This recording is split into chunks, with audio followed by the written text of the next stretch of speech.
Hi and hello there, Virgo. My name is Yan. Welcome new subscribers, returning tambayers. Thank you sa inyong walang sawang love and support for me. At kung hindi niyo pa knows sa patayong channel, mga babes, kung saan pwede rin kayong manood at makinig ng mga energy readings, no? For all signs, no? Collective, no?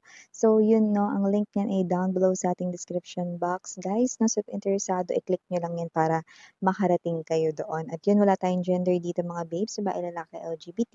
Everybody welcome. Pwede rin pong i-switch yung mga roles dahil possible talaga magkapalit-palit kasi general reading ito ay natingin to today lahat ay may free will na free yung gamitin anytime, anywhere. So yun nga mga babes, no? Wala tayong gender and also wala rin tayong time period. So just take only what resonates, okay? Cross-watchers ni Virgo, welcome ka rin at may Virgo placement sa kanilang natal/birth chart. Welcome din kayo. So let us see what do we have here for you, Virgo. Archangel Michael, thank you so much together with the angel guides. Can we get messages right here for Virgo, please? What this Virgo needs to know? Can you please show me? Virgo. What this Virgo needs to know? Virgo.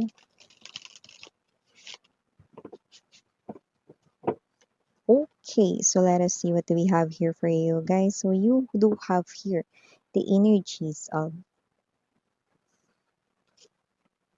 Ace of Swords, Knight of Wands, Two of Cups, the Star, Four of Swords energy, Nine of Cups, bottom of the deck, Page of Coins energy, Hierophant, and the Six of Cups.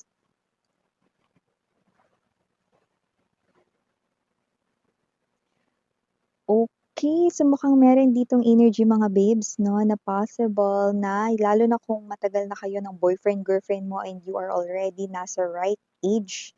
At nakikita ko rito, no, na meron siya ritong surprise sa'yo. So nakikita ko rito mga babes, no, na willing nang i-take sa higher level of commitment ng person mo ang inyong relasyon, Virgo. So nakakita na ng future sa inyong dalawa, like nakikita niya na kayo sa vision ng kanyang future, yung person mo ngayon, no, lalo na kung medyo matagal-tagal na kayo. Kayo naman nakakaalam, no, iba-iba naman ang ating pakahulugan sa matagal, no. Pero sa nakikita ko rito, no, meron na kayong mga pinagsamahan at mukhang iba sa inyo, no, pang long term na talaga tong nakikita ninyo, no. Nakikita ko rito na itong person na 'to 'no, ay posible ng mag-propose sa'yo. Yes, mai-engage ka na rito sweetheart 'no, at maaaring may proposal kang ma-receive from your person 'no. So 'yan, babae, lalaki, LGBT, everybody, just take how this resonates, okay?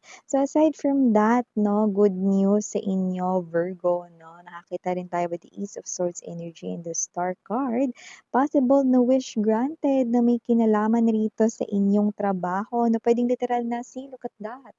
I got this job." So maaaring you will receive here a call, literally a call right here, or maybe you will receive here some kind of an email right here, no? You are hired. So nakikita natin dito, no, na maaaring ang iyo ritong pagtatrabahuhan ay posibleng merong uniform or baka naman sa office ka magwo-work, no? Someone here is wearing suit and tie. Possible na either may uniform yang pagtatrabahuhan mo or maaaring diyan ay merong dapat sundin like business attire, yan 'no, or smart casual, parang merong, damit 'no, na kailangang suotin 'no. So, may gano'ng klase ng energy, okey? Yung parang may schedule. Kunwari wash day 'pag Wednesday 'no, tapos, the rest of the days business attire naman kayo 'no. So 'yan, parang may gano'ng klase ng energy. Others 'no, maaaring hindi 'yan about hiring ng job. Possible na 'yan yung hinihintay mo ditong news. Maybe meron kang nililigawan 'no, na parang, business partner 'no. So nakikita ko rito mapapa-oo mo na siya. You will definitely get an agreement or contract agreement with a business partner right here. So, wow! Yung iba naman sa inyo mga babes, no? Possible na hindi ito about partnership. You're not waiting for some kind of agreement right here, no? Pero maaaring kayo ito na maaaring makareceive kayo rito ng news. Kunyari, sa inyo ritong tinitinda, ano baka kayo ay online seller, kayo ay may shop or whatever, no? Mapa-online man yan or merong talagang stand-alone shop na nakita tayo rito ng posibleng magandang balita dyan. Maybe you receive here a lot of good reviews. Maybe you've got a lot of stars. Maybe you are someone here na mas nakikilala yung produkto mo. Bongga, no? So, nakikita natin dito, wish fulfilled when it comes to your career job or sa inyong way of earning a living, no? Sa iba sa inyo, pwedeng small business owner, yan, no? So, just take how this resonates, guys. And nakita rin ako ng energy dito, ha? Na posibleng meron ditong energy na maaaring hindi mo replyan agad. Makakatanggap ka ng mensahe rito sa energy na to, but with the Knight of Wands energy, dalawang nakukuha ko rito. One, possible na kayo ito, na ito ay ang ex-person ninyo, no, na posibleng maraming kinakausap way back before at maaaring ang naging dahilan ng inyong hiwalayan, no, ay ang kanya ritong pagiging malandi.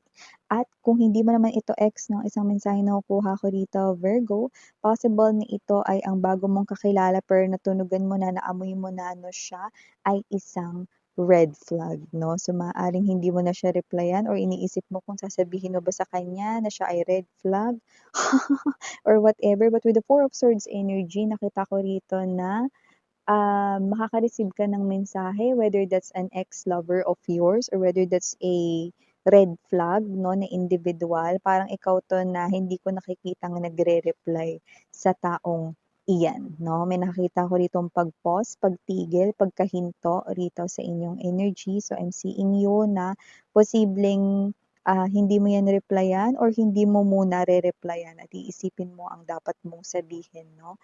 Diyan. So, maliban diyan, Virgo, nakita rin tayo ng energy rito mga babes, na posibleng yung iba sa inyo, no, na walang partner, wala ritong kakonek ngayon, no, single, no, like, gusto niyo lang ritong kumain, yung iba rito, nagki-crave ng food ngayon, no, yung iba rito, no, is parang, alam mo yung energy na may mga bagay kayong gustong bilhin, no, nakafocus kayo sa inyong sarili, no, well, oras na raw, sweetheart, no, na meron na kayong makamingle. Two of Cups ay present dito, no? At dahil nag-e-enjoy ka na ng bonggacious sa iyong self, love mo na ang self mo, nakita mo na ang worth ng sarili mo, oras na para magka-love life ka na daw. Universe is calling your attention right here.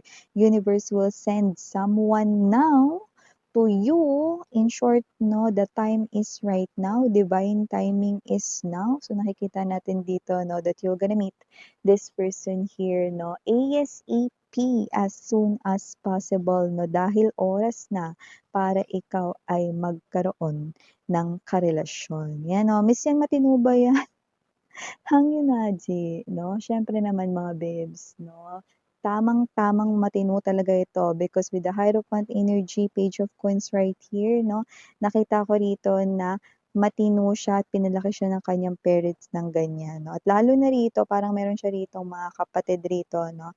Na ayaw niyang mangyari yung mga bagay na hindi maganda, 'no? Kung siya ay luluko-loko, 'no? Alam niya yun, 'no? Kaya nga hindi siya ganong klase ng tao. Okay?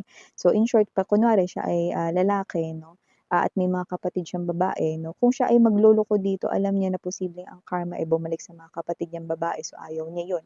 So una sa lahat, matino siyang tao, no, at saka may ganyan siyang klase ng pamamantayan, no. Saka hindi ko nakikita itong tao na 'to, no, na maraming naka-connect. Alam mo puwede ngang isa o dalawa lang naging girlfriend or boyfriend nitong tao na 'to, eh, 'no, pero nakikita ko rito baka ito na rin ang mga maging ka-ending mo, no, meaning to say maaaring siya na rin talaga, no, yung maging last na boyfriend, girlfriend mo dahil siya na ang nakikita ko ritong posibleng future spouse mo, Virgo. So, ang ganda, no? So, maaaring mahilig siya sa kape or mahilig siya sa tea. Possible rin naman na nagtatrabaho siya baka related sa coffee or whatever, no? So, brewing something here.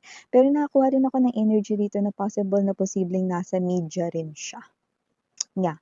Okay, but those are, specific clues and signs na napipick up natin. Doesn't have to be na mag-resonate yung sign na yun for all, no? Just focus dun sa ating energy, no? Na makakakonek kayo rito ng someone na magiging ending mo na din. So, very good energy right here, Virgo. Nakita rin ako ng energy rito, ha? Na posibleng makita or mag-meet kayo ulit rito with the Six of Cups energy, no? Ng isa sa mga hindi mo talaga nakita na matagal na friend mo, na close mo, no? Like yung walang pagbabago kahit na 20 years nang hindi nagkita, no? Or 10 years nang hindi nagkita. Pag nagkita kayo, still the same. The vibe is really high, no? And then, mas nagiging higher and higher pa, no? So parang kayong yung energy na ang tagal yung hindi nagkita pero yung connection ganun pa rin, yung closeness, yung intact, yung compact, ganun pa din, no?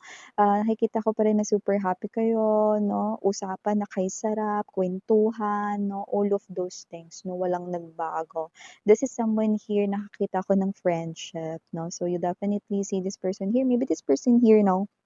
Nagtatrabaho na siya sa malayong lugar, no? Or maybe this person here is nagbabakasyon or magbabakasyon right here. Definitely this person here will see you. Isa ka talaga rito sa parang gusto niya ritong puntahan at ito ay mangyayari. Virgo. So yeah, these are all the messages I've got right here for you, sweethearts. Again, I'm your Yana. I'm me for the girls and Yana. Do now for the boys. Sarang hail, love and light. And